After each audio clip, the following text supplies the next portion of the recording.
ജമ്മു കശ്മീരിൽ ഓപ്പറേഷൻ അഖാലിന്റെ ഭാഗമായി സുരക്ഷാ സേനയും ഭീകരരും തമ്മിലുള്ള ഏറ്റുമുട്ടൽ തുടരുന്നു.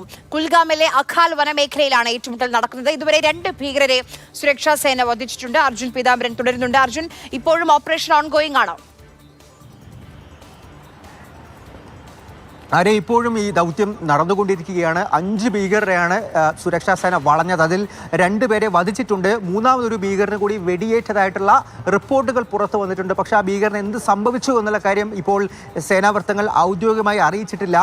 ഈ തെക്കൻ കശ്മീരിലെ കുൽഗാം എന്ന് പറയുന്ന സ്ഥലത്ത് അവിടെ ഈ അഖാൽ എന്ന് പറയുന്ന വനമേഖലയിൽ വെള്ളിയാഴ്ച രാത്രിയോടുകൂടിയായിരുന്നു ഈ ഏറ്റുമുട്ടൽ ആരംഭിക്കുന്നത്. രഹസ്യ വിവരം ഉണ്ടാകുന്നു ഇത്തരത്തിൽ ഭീകരർ ഒളിഞ്ഞിരിപ്പുണ്ട് എന്നുള്ള കാര്യം. പിന്നാലെ അവിടേക്ക് സുരക്ഷാ സേന എത്തി. ജമ്മു കശ്മീർ പോലീസും അതുപോലെ തന്നെ ഈ CRPFന്റെ ജവാന്മാരും എത്തി. ഈ ഭീകരരെ കണ്ടതിന് പിന്നാലെ തന്നെ ഏറ്റുമുട്ടൽ ആരംഭിക്കുകയായിരുന്നു. ഇന്നലെയും ഇപ്പോൾ ഇന്നും ഈ ഏറ്റുമുട്ടൽ നടന്നുകൊണ്ടിരിക്കുന്നു. 2 ഭീകരർ കൂടി അവിടെയുണ്ട് എന്നുള്ള കാര്യം കൂടിയാണ് ഇപ്പോൾ വ്യക്തമായിരിക്കുന്നത്. അവരെ വളഞ്ഞിട്ടുമുണ്ട്.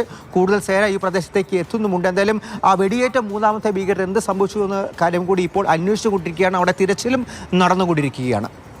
ശരി.